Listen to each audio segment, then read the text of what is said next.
before we get into the podcast, I wanted to mention these watches, RowOneBrand.com. They have 8 different Arkansas watches, all retro, different colors, different styles, brands. You can get the black band, you can get the brown band, genuine leather. The back looks sick. Oh All yeah, the different that. pictures that they have are really cool. They've got some basketball ones, the styles that we showed you. I'll try to put in some of the styles. You can use our code FQ20 to get 20% off of them. They're fairly priced for the quality of them. The band's really nice, nice leather, big face. Again, it's at RowOneBrand.com. Yeah, One is I'll put the link in the description of this video. perfect. And you can follow them at Cool Stub on Twitter. They have other cool stuff too. It's not all watches. Shirts, pictures, all sorts of stuff. Welcome back to another episode of Running Through the A. Today we are joined by Razorback pitcher Koty Frank. He is a grad transfer from Nebraska. Is that right? Yeah, pretty much. I'm still an undergrad, but Okay. it's close enough. Okay. How many years of eligibility do you have left with us? This is it. So this is it? Yeah, last year. This is my COVID year, so. Oh, okay. You're from Oklahoma, right? Yes. You've been playing baseball your whole life? Pretty much, yeah. Yeah. Did you play any other sports growing up? I played basketball in like middle school. My parents wanted me to play football when I was like really younger because if I'm being honest, I had some anger issues that they wanted me to be able to kind of let out to somewhere else. So football was like a good alternative, but I had an older brother and they like tested it out on him for a year. And after like the second practice, he wanted to quit. So they decided like football wasn't for the Frank family. They also didn't want me like having some freak injury that happens with football. That always kind of scares them. So yeah, football is kind of out of the picture after that. I just kind of played basketball just because like the high school or the school I ended up transferring to, we actually didn't have football. So it was like baseball, basketball, and softball were like our only sports we had. So then like I played basketball until middle school. And then once I got into high school, just wasn't really interested in it. And then like, especially toward the end of like my high school years, I realized that like I wanted to pursue baseball on a more serious note and try to make it into college. So I really didn't want to like waste my time in a sense in basketball and then also like avoid the risk of injury. Yeah. At what point did you realize that college baseball might be in the picture for you? I always kind of had it in my mind that I wanted to go play out of high school. Like I knew I wasn't going to be able to go somewhere like big. It would have to be like junior college straight out of high school. But I think probably like my junior year is when it started because my brother is a year older than me. So like his senior year, he started having colleges look at him and kind of like offer him and be interested. And I thought that was like really cool. And baseball is something that, like I said, I've played my whole life. So like I've invested a lot of time into it and my heart's into it. And like I didn't want to just end after high school. Like I was very serious about it. So once senior year came rolling around, like I was like very dedicated and very serious to it on both sides because I was still kind of a utility guy my senior year. Like I still played infield positions. I still hit and then I also pitched. So like it was more just really like being an all around player and just whatever opportunity I could take, whether that was just as a pitcher or as like a position player, whatever one got me to college, like that's fine. I just wanted to go play. Nice. We're actually your third stop. You went to Eastern Oklahoma State College first, right? Correct. Yeah. And then Nebraska. So you've been like at every step. Yeah. What made you come to Arkansas? It's kind of hard to like pick out any specific factor. I mean, like I played here in the 2021 regional and like just seeing that atmosphere in itself was like crazy. Like I told a lot of guys on the team that year, like after it was all over, you know, like obviously it didn't end for me how I wanted it to, but like a few weeks after that, you know, it was something that I can look back on like even now that I'm here, and I'll never forget that. Like that's an experience of a lifetime. So like the fan base and the atmosphere of Ball and Walker, like that was one thing. And then obviously like the developmental side of things, like now we have the PDC, and it's just like so much in-depth data that you can't really get that hardly anywhere. So like talking to Hobbs, like he ran me through all that and was just talking about like how they could bring me in and kind of like fine tune me in different ways and like all the different data they could use. And I've always been into that stuff. I'm not like a stat nerd or a numbers nerd when it comes to that. I don't like to sit there and dig into it because that can kind of like mess with your brain when it comes to performing. Then you're too focused on that stuff and you get too mechanical rather than just going out and competing. But it is like nice to have whenever you are trying to improve and get better, rather than like say you have a rough outing and then like the next week you show up and it's just like, all right, like here we go, let's do it again.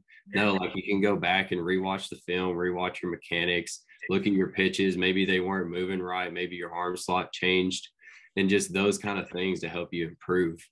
A lot different than the technology probably at, JUCO and then going to Nebraska. What's that journey been like, just grinding your way to one of the best, programs in the country? Yeah, it's been good for me because I'm a big competitor, and so like coming into junior college, like the whole term of a JUCO bandit, like it's kind of hard to explain to people what that means unless you have been a JUCO bandit. But like in junior college, it's just a straight up grind, like day in and day out. Like there's really no rules. So like you'll have some pretty long practices and pretty long days, and then you got to turn around and do it again. It really teaches you just to kind of show up every single day. And then like on the competitive side of things, like you're trying to get out of there and you got 2 years to do it. And so like you're trying your best every single day to improve and improve and improve. And so like it kind of puts that chip on your shoulder of whenever you go to the next place, and like it establishes a good work ethic for you. Like for me coming in here, like being a new guy, it's kind of intimidating, because I didn't really come from anything in terms of like a town. Like my town's really small. I had to work my way into junior college as an academic walk-on. Then even coming out of junior college, like I don't throw very hard. I was like upper 80s coming out of junior college. So like where I make my money is like pitchability and pitch craft. I'm not gonna like blow people away with anything crazy, but like it just gives you an edge of like you got to put your nose to the grindstone every single day. And like coming in here, obviously we got like some dudes. You got Hagen Smith, Hunter Hall, and Will McIntyre, Zach Morris. Like you got these dudes that I've heard about on the other side. Now you're trying to compete against them while on the same team to like earn innings and earn a role and earn a spot. So like for me coming in, like I just had to put my head down and like get to work because I didn't have a guaranteed role here. Mm-hmm. Like with Nebraska, if I would have went back, maybe I have like a guaranteed role as a starter or whatever it may have been. But like here, I don't have that guaranteed role because we have guys that can just essentially replace me in my innings. So like you have to come in, you have to earn that. And it's like dating back to junior college days and like having that work ethic established has really helped me, and I'm like, I don't have anything against the guys, but it's like, that's just kind of the guy I am when it comes to my mindset of like, you're not going to outwork me. Like I'm going to outwork you. I'm going to beat you. Like I'm going to earn this role, whatever it takes. But at the same time, like I'm going to be a good teammate. I'm not going to knock any of the guys or anything like that. Yeah. Yeah. So far, I've noticed that your role has been you've been thrown in some tough situations, some bases loaded situations, some bases runners on second and third. I don't know. Are you comfortable with that role? Do you embrace it? Yeah. It's something I struggled with when I first got into like the Power 5 level. Coming out of junior college, I was a starter. So like it was kind of, I was able to come in and like start the game, be able to set the like pace of play on my terms. Whereas like coming in from the bullpen, like you said, like you can get put in crazy situations, like basically no outs, the runners at second, third, no outs. And like those are tough situations that like you got to come in ready to go. You can't just kind of like feel for it at the start of a game and like, kind of get ready for it, which like I understand as a starter, you got to be ready to go from pitch one. But as a starter, you have a little bit more like wiggle room in a sense. Whereas like coming in from the bullpen in those situations, like you got to be on top of it. You got to be locked in, focused, whatever hitter's up, like how we've been pitching them the entire game. You can't just really sit around and like talk to the other guys. You have to pay attention and see what's been happening in the game. So that way, when you do get put in that situation, you know like what's going to happen. You know what you're going to do. And like in those situations, you can't allow yourself to think ahead and say like, oh, I'm going to come in, bases juice, no outs, and go punch out, punch out, punch out. Like you got to focus on one pitch at a time. And I know that from personal experience. I've felt it before. I've gotten myself into situations back when I was a starter of like bases juice, no outs. And I'm thinking in my head, I'm going to get out of this. I'm going to punch 3 guys out, or I'm going to punch this dude out and then get a double play ball or something like that. Next thing I know, I've gave up a bases clearing double or like a single to score 2 or whatever. And so like it's really just coming in and focusing on what you can do one pitch at a time. And a lot of times in those situations, it's just about minimizing damage. And I mean, so far, luckily, I've been able to minimize very efficiently. But like I know baseball, and it's not always going to happen like that. But at the same time, you have to prepare yourself so that way you can go in and think that and have that mindset. So does Hobbs kind of give you a heads up that like, hey, you're probably going to be in today? Yeah, like he'll come and talk to us. Like even in the midweeks, he'll kind of walk around and ask guys who maybe thrown recently, like, hey, how you feeling? How's the arm feel? You know, you could have a chance of coming in today, just be ready. And then like, especially on the weekends, it's just more of be ready for every day, you know, because as a bullpen guy, like it's tough only on the sense of you don't know when you're going to throw. Like you got to be ready for Friday. You got to be mentally locked in for Friday night. And like Friday nights are always like your really close games, your showdowns, like pitchers duels, like high intensity type stuff. You got to be locked in for that. Well, then if you don't pitch Friday, you got to turn around and do it again on Saturday. So then you got to be ready to go on Saturday. Well, if you don't throw on Saturday, then you got to turn around and do it again on Sunday. Whereas like a starter, like Hagan, like he knows he's throwing Fridays and like he's got to work out Friday and that's it. But like a bullpen arm, like I could come in a midweek on Tuesday or Wednesday. I could throw Friday, Saturday, or Sunday, or 2 of those 3 days. Like it's all about like staying mentally locked in. You can't just like take one game off. And like really the only time you can is if you've thrown like the game before. If it's like extended, then it's normally going to be like you're not going to throw the next game. Like if I were to come in Friday night and throw 3 or 4 innings, like determining my pitch count, most likely I'm not going to be on the board for Saturday.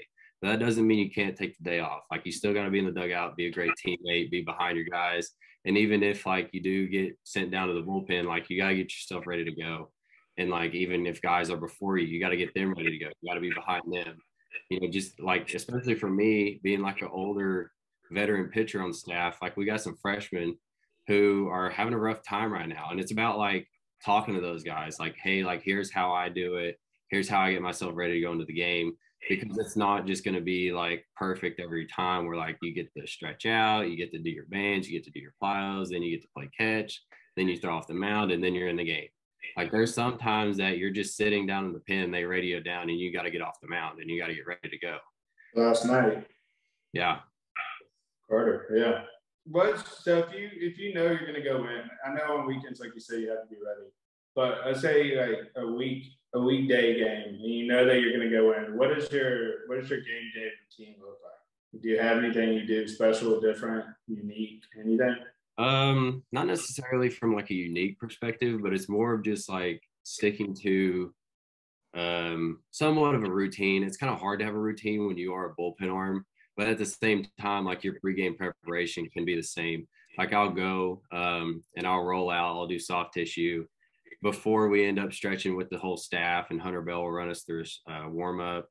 So normally I'll do that. After the warm up, that's when I'll do like shoulder tube, bands, plyos, whatever I need to do pre-catch. Go and play catch. And normally I don't play catch very far. I've normally play about 90 feet. But I also don't like to crank it up and get to like 100%, like I'm throwing my hardest in catch, because like I know most likely I'm going to be sitting for a little bit. So I got to wait and then be able to ramp it up. Like for me, I don't want my arm like being down here, ramping it up, sitting down, ramping it back up. Like that's just kind of hard on a pitcher's arm. So typically what I'll do is play catch, just kind of like chill out for the start of the game. When I go down to the pen, I try to like stretch out a little bit, just do some stagnant stretches, get my hamstrings like reactivated, my back, my lower back, do some arm stretches, try to do some bands if I can. And then once they radio down and like tell me to get moving, I'll pick up a plow ball and throw it into the wall a couple of times just to get the arm moving and going. Then that's when I'll start kind of like getting off the mound and getting ready to go. Makes sense. So this team is kind of a newer team than we're used to seeing. Like we're used to having all the people and all the faces that we remember, but this team has a lot of transfers. How has everyone been blending together and the chemistry and stuff in that sense? It's honestly one of the closest teams I've been on. And like you said, like we have a lot of new guys. Like for me, I was coming in and everyone's new. Like I don't know anyone except for I knew Parker Rowland previous to coming here because me and him would talk. He was at Eastern. We had that mutual connection. But like he's the only guy coming in. And so like for me, I'm having to learn everybody. I'm having to learn kind of their attitudes, their mentalities, getting close to them. But like even from that sense, like I'm close to every single one of the guys. Like I have their backs and I have trust that they have my backs, like without a doubt. So like in the locker room, there's a lot of times where like even after games or practices, guys won't just like shower and leave immediately. Like guys will hang out, we'll kind of socialize, we'll communicate. Guys will get there early and like eat at the field rather than just eating by themselves, like at their house or their apartment or whatever. Like they'll take their food to the field so that way they can eat around their teammates and kind of socialize. We'll watch stuff on the TVs. We'll play ping pong. It's just like the locker room environment here has just been incredible. Like everyone is always wanting to be there and around each other. Is always like supportive of each other. And there's a lot of times where like the hitters and pitchers are separated because like pitchers will go and throw, hitters will go and hit, do their fielding practice, whatever it is they're doing that day. And so like that can kind of be the border sometimes of like you have your pitchers and then your hitters. But like with this team, that border feels non-existent. Like I'm just as close to the hitters as I am to some of my pitching staff teammates. Like the chemistry here is like honestly something I've never experienced. And honestly, it dates back to the summer when I first got here. I came up here to work out in the summer, and it was just mainly me and most of the freshmen. And like I remember being introduced like, hey, like this is Koty, he's a transfer from Nebraska, like he's going to be here this year. And immediately like all the freshmen are walking up to me, like shaking my hand, like welcoming me. And like seeing that from a freshman class is kind of rare. But just like in that moment, I kind of knew that like we were going to be a very close team if you have a freshman class like that. Yeah, for sure.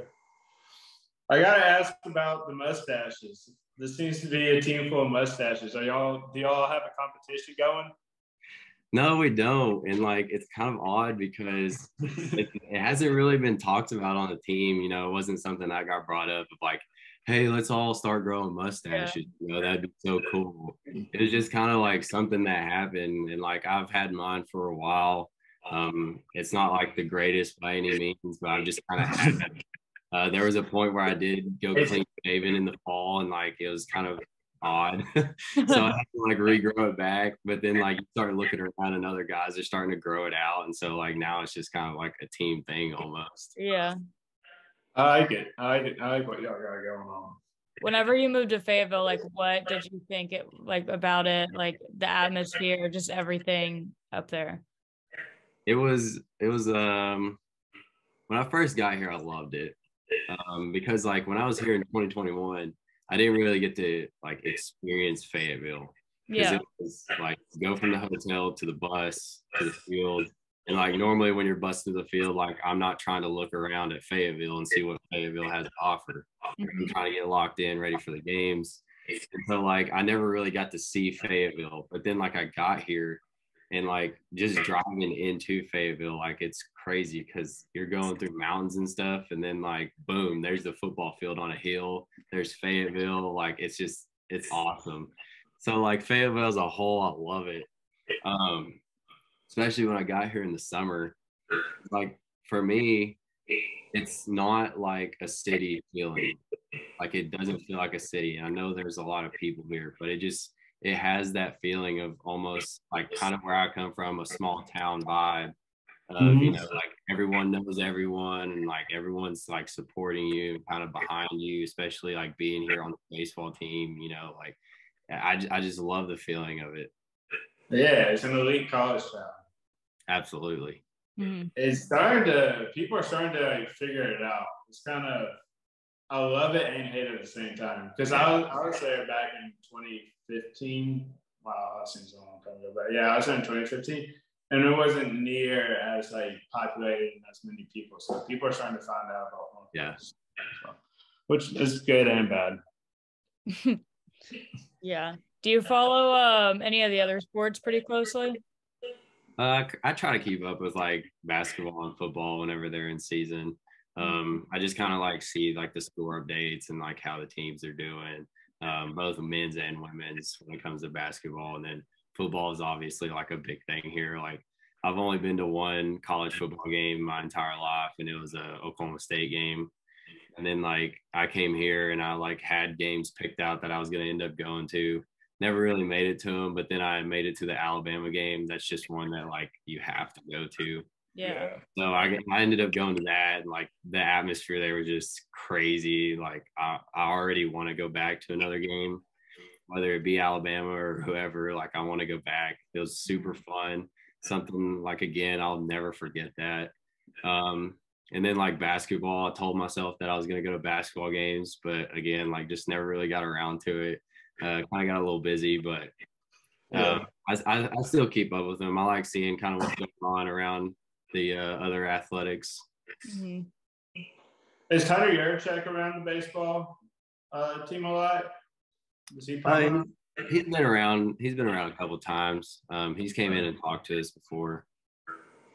He seems a great AD. He seems to have everybody together, which is rare to have in college. Do you have a certain series that you're looking forward to the most this season? I mean, we got some big ones. I like playing in like hostile environments. Like I said, like playing here in 2021 was crazy. Like I'll never forget that. So like going to Ole Miss, like that's gonna be fun. And then like Mississippi State, like that's gonna be fun. Vandy's gonna be fun. So like I'm looking forward to those. Obviously, like the Tennessee series at home is gonna be huge. But if I had to pick one that I was really looking forward to, it'd be the A&M series at home. And that's just because my uncle is the director of ops for A&M. And then my cousin also plays for A&M. He's a pitcher there. So it's like a little family reunion on that series. That will be fun. That's awesome. I know this is a tough question, how to answer, but how far do you see this team going? I mean, we have it in mind every day. Like we're going to Omaha, and not just going to Omaha, but like winning the national championship. That's what we're working for every day. Obviously baseball is a weird sport. You can't just immediately look at a team or feel out a team and be like, yeah, like this team's only making it to a regional, super regional, whatever. But like the way that we work and the way we go about our business every day is like, it's winning a national championship. It's not just getting to Omaha. And that's something that like I've really envied coming here and like noticed a change. It's a different kind of work ethic. It's a different type of talk. You don't talk about, obviously you talk about like getting to a regional and a super regional, but it's like winning a national championship day in and day out, doing whatever that takes to win a national championship. And we have so many new guys from other schools, smaller schools that have never gotten the chance to make it to Omaha or be in Omaha. So I'm sure there's a chip on a lot of guys' shoulders. Absolutely. Does Dave Van Horn's personality kind of rub off on the team, the intensity level of it? Yeah, there's days where there's days where he's more laid back in a good mood or so, and you can kind of tell, you can kind of joke around with him, talk to him, whatever. He's walked up to me multiple times and talked to me about Nebraska because we both kind of have that mutual connection now. He talked to me both about baseball and football there. So like we've had conversations about that. We've had conversations about like other things too. Some of them not even baseball related. Because I mean, like that's just kind of the coach he is. But when it does come to like getting ready to go in game time, like he does get intense, and it does switch within the team of like it's time to go. Like you don't want to. I don't want to say you don't want to mess with him, like he's bad or whatever, but like it's game time. It's ready to. It's time to go. Like it's time to play. Bring out your A game. Yeah, makes sense. I like that too. Cindy, you have anything else? I think we covered everything. Koty, thank you for doing this, man. Yeah, absolutely. Thanks for having me. Oh yeah, it was fun. Absolutely. All right, talk to you again soon. See y'all guys. Bye. Bye.